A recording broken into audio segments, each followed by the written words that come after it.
Shalom, kembali saya menjumpai keluarga besar Rema dalam program Rema Restorasi melalui Alkitab. Saya percaya kasih karunia Tuhan senantiasa menyertai dan melimpahi hidup kita, sehingga keadaan saudara-saudara keluarga besar Rema dalam keadaan yang baik-baik, sehat-sehat senantiasa dan dalam berkat-berkat Tuhan. Kita akan bersama-sama kembali merenungkan firman Tuhan. Mari kita bersyukur. Bapa, terima kasih atas karunia-Mu yang memberi kami kehidupan-Mu, yang memberikan kami ya Tuhan akan sukacita dan kekuatan Tuhan di dalam perjalanan kami. Kami bersyukur hari ini adalah hari yang dijadikan Tuhan, dan kami bersukacita karena Tuhan sendiri yang menyertai hidup kami. Kiranya Roh Kudus-Mu yang menjadi penolong dan juga Roh Kudus yang menjadi hikmat dan wahyu bagi kami untuk membawa kami mengenal Tuhan dengan baik dan benar. Firman-Mu menjadi pelita bagi kaki kami, terang di jalan hidup kami. Demi nama Yesus Kristus. Amin. Kejadian pasal yang ke-36. Di dalam ayat yang ke-6 dan ayat yang ke-7 dikatakan demikian. Esau membawa istri-istrinya, anak-anaknya lelaki dan perempuan, dan semua orang yang ada di rumahnya, ternaknya, segala hewannya, dan segala harta bendanya yang telah diperolehnya di tanah Kanaan. Lalu pergilah ia ke negeri lain dan ia meninggalkan Yakub adiknya itu. Sebab harta milik mereka terlalu banyak sehingga mereka tidak dapat tinggal bersama-sama, dan negeri penumpangan mereka tidak dapat memuat mereka karena banyaknya ternak mereka. Keluarga besar Rema yang saya kasihi, kejadian yang sama pernah terjadi dengan nenek moyang mereka, yaitu Abraham. Ketika dia harus berpisah dengan Lot karena terlalu banyak harta mereka, hewan-hewan mereka, dan para gembala di antara gembala Abraham dan Yakub dan Lot pada waktu itu mengalami pertengkaran sehingga mereka berpisah.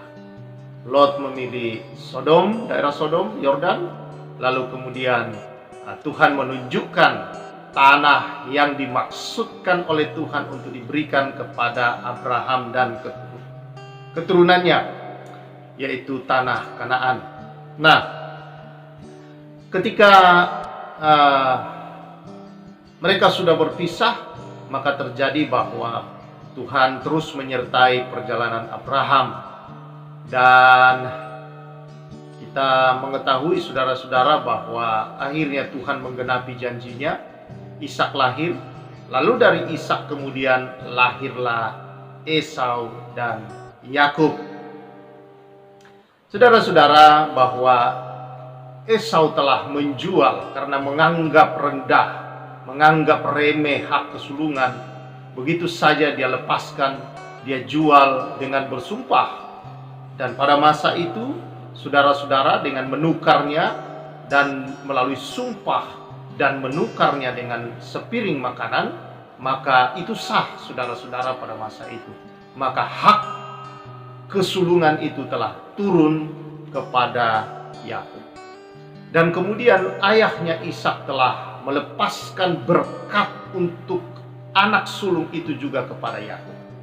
Jadi resmi, saudara-saudara, hak perjanjian dari Allah untuk memberkati itu, berkat itu resmi telah diberikan secara sah dari sang ayah kepada Yakub. Nah, namun saudara-saudara yang saya kasihi, Yakub harus melarikan diri oleh karena saudaranya Esau hendak membunuh dia. Selama 21 tahun dia berpisah, lalu bertemu kembali saudara-saudara dalam keadaan yang sudah damai oleh karena kasih Tuhan. Dan kemudian mereka tinggal sama-sama di Kanaan. Tetapi saudara-saudara, ketika mereka tinggal sama-sama di Kanaan, rupanya mereka diberkati oleh Tuhan. Nah, rancangan Allah tidak bisa dibatalkan oleh siapapun. Rencana Allah tidak bisa dibatalkan oleh keinginan dan kehendak manusia. Pada akhirnya, saudara-saudara, Tuhan memberkati mereka berdua, dan itulah yang terbaik yang bisa dilakukan, saudara-saudara, bahwa Esau pun diberkati.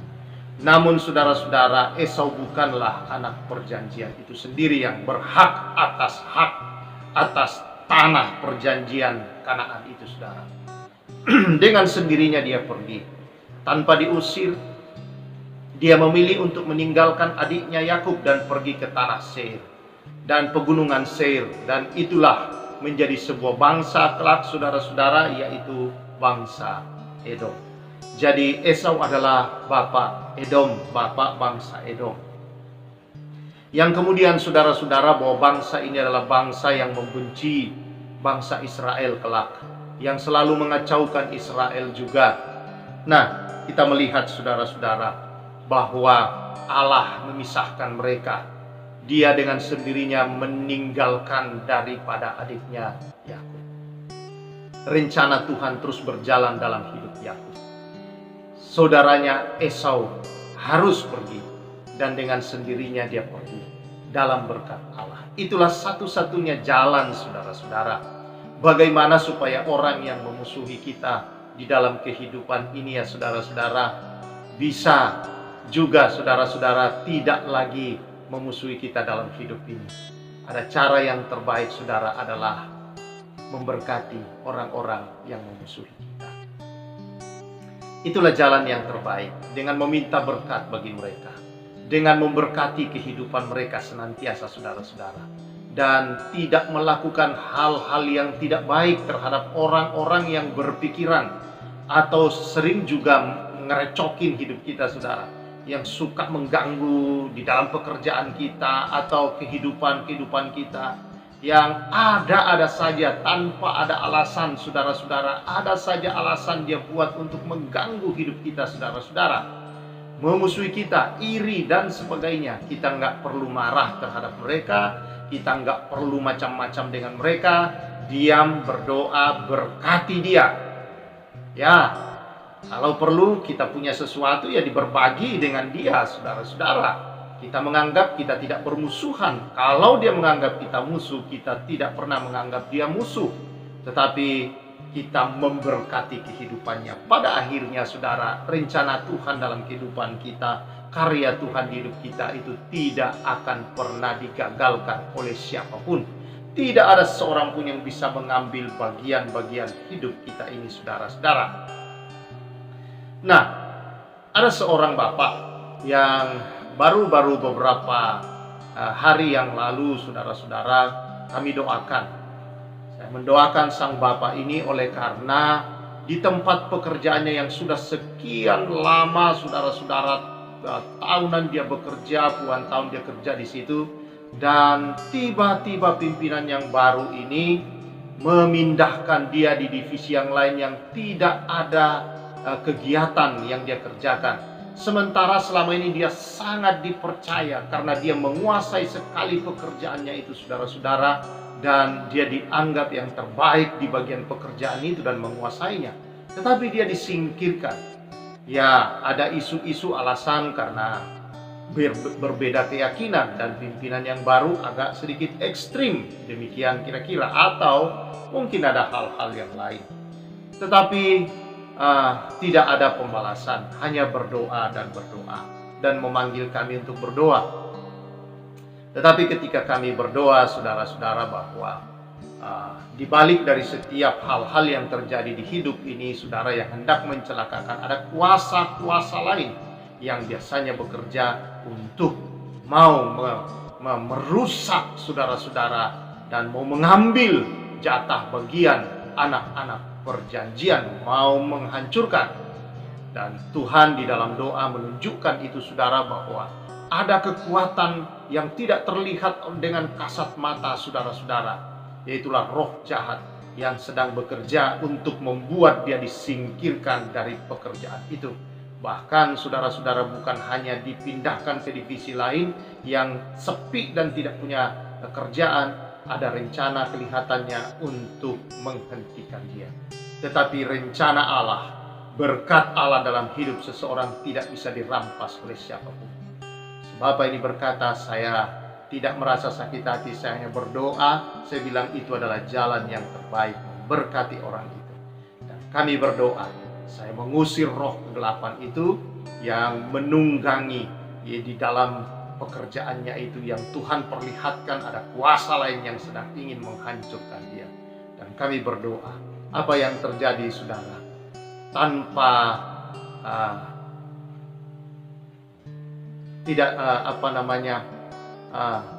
itu satu mujizat terjadi keesokan harinya, bahwa tidak disangka-sangka saudara-saudara, sang bapak ini dikembalikan kepada posisinya yang semula. Bukankah saudara-saudara, Allah sang pemilik hidup kita, Allah saudara-saudara yang telah memilih kita menjadi anak perjanjian bagi dia. Jangan takut, jangan saudara-saudara takut. Karena apa? Karena Tuhan ada di pihak kita. Siapakah lawan kita? Seorang ibu juga mengalami demikian saudara-saudara. Setiap dia berada di kantornya, dia berada di dalam kantor jam 2 sampai jam 4 sebelum dia pulang, maka dia mengalami sakit. Dia merasa pusing, dia merasa bingung di dalam kantor itu dan ketakutan. Dan saudara, dia menemui kami untuk berdoa. Saya datang di kantornya untuk berdoa, dan Tuhan menunjukkan kepada saya dan istri bahwa ada kuasa-kuasa lain yang diletakkan orang di atas kursi. Dan Tuhan berkata, setiap orang yang duduk di atas kursi itu pasti tidak akan lama, dia pasti berhenti sebagai pimpinan. Dan benar dia berkata, pimpinan yang sebelum dia memang seperti itu, juga tidak nyaman. Dan terjadi lagi dengan dia. Kami berdoa saudara-saudara, kami berdoa dan mengusir, mematahkan kuasa kegelapan yang diletakkan oleh seseorang untuk membuat dia tidak bisa lagi duduk sebagai pimpinan di situ saudara. Dan Tuhan melepaskan, dan sampai hari ini setelah hampir 1 minggu lewat, tidak pernah lagi dia merasakan akan sakit dan ketakutan itu. Saudara-saudara, jangan takut. Kalau kita di pihak Tuhan, siapakah yang bisa melawan kita? Tidak ada yang bisa memisahkan saudara dari kasih Allah. Tidak ada hal di dunia ini saudara yang bisa merampas, asal engkau sungguh berada di dalam Tuhan dan kau tahu bahwa engkau anak perjanjian. Tuhan sendiri yang tahu waktunya untuk membuat yang ingin mengacau saudara pergi dari hadapanmu. Tuhan yang membuat saudara-saudara hal-hal yang tidak baik itu saudara pergi dari dalam kehidupan kita. Dan banyak kisah-kisah yang lain saudara. Bagaimana orang-orang itu ketika kami mengajari dia untuk berdoa bagi orang-orang yang iri atau memperlakukan tidak baik. Jangan sakit hati, jangan dendam, jangan marah, tetapi doakan dia. Maka terjadi seperti Yesus berkata, doakanlah musuhmu atau orang yang memusuhi kamu. Maka terjadi berkat Tuhan turun atas orang itu. Dan terbalik saudara-saudara, orang itu bukan memusuhi. Seringkali kalau orang itu tidak dikeluarkan, orang itu kembali berdamai dan bahkan menjadi sahabat-sahabat yang sangat baik dan mendukung. Tuhan punya banyak cara. Yang penting hati kita ini bersih saudara. Kita mau saudara-saudara berdoa bagi orang-orang yang memusuhi kehidupan kita. Itulah panggilan orang percaya, bukan membalas kejahatan dengan kejahatan, tetapi membalas kejahatan dengan kebajikan saudara-saudara. Maka orang itu sendiri akan merasakan seperti kita menumpuk bara di atas kepalanya. Menumpuk bara bukan berarti kita sedang membalas dendam, membuat orang itu menjadi kepanasan, seolah-olah menjadi kepanasan. Tidak, menumpuk bara dalam arti saudara-saudara, kita sedang membuat orang itu mengalami akan hadirat kasih dan kemurahan Tuhan, agar dia juga boleh menerima berkat Tuhan dalam kehidupan ini saudara-saudara. Membuat dia bertobat di hadapan Tuhan, membuat dia berubah dalam hidupnya. Itulah panggilan kita saudara. Tuhan yang akan mengubahnya. Panggilan kita hanyalah kita tetap menjadi berkat, menjadi garam yang memberi pengaruh yang baik melalui doa-doa kita dan sikap tidak bermusuhan kita, sikap tidak marah, sikap tidak sakit hati, sikap tidak dendam terhadap seseorang. Itulah saudara-saudara orang-orang benar di dalam Tuhan Yesus, anak-anak perjanjian, dan berkat-berkat yang menjadi perjanjian Allah dengan kita tidak bisa diambil dan tidak akan lepas dari hidup saudara-saudara dan saya. Tuhan memberkati kita semua dan tetaplah hidup sebagai orang benar, berikan pengampunan dan doakan mereka yang memusuhi saudara. Berkati mereka sama seperti ini Yakub membiarkan abangnya menikmati berkat di tanah Kanaan. Dan ketika dia melimpah diberkati, akhirnya dengan sendirinya dia berubah. Dan dia pergi mencari tempat untuk dia membangun kehidupannya. Menjadi sebuah bangsa dan dipimpin keturunannya juga raja-raja yang memimpin bangsa Edom. Saudara yang saya kasihi di dalam Tuhan Yesus Kristus, mari kita hidup sebagai orang-orang percaya yang sejati. Dengan tinggal di dalam Tuhan dan Tuhan dalam kita, dalam hati yang lapang, dalam hati yang senantiasa memberkati, menjadi berkat dalam kehidupan. Tuhan memberkati. Kita bersyukur. Terima kasih Tuhan, biarlah umat-Mu hidup di dalam kebenaran sebagai terang, sebagai garam yang memberi pengaruh yang baik, dan berdoa bagi orang-orang di sekeliling apapun mereka lakukan terhadap hidup kami. Kami tidak membalas, kami tidak sakit hati, tidak dendam, tetapi memberkati mereka ya Tuhan, dan kemuliaan selalu kami berikan bagi nama Tuhan Yesus Kristus. Terima kasih berkat-Mu atas umat-Mu. Demi nama Yesus. Amin. Tuhan memberkati kita semua. Saya Pastor Samuel menyampaikan salam restorasi.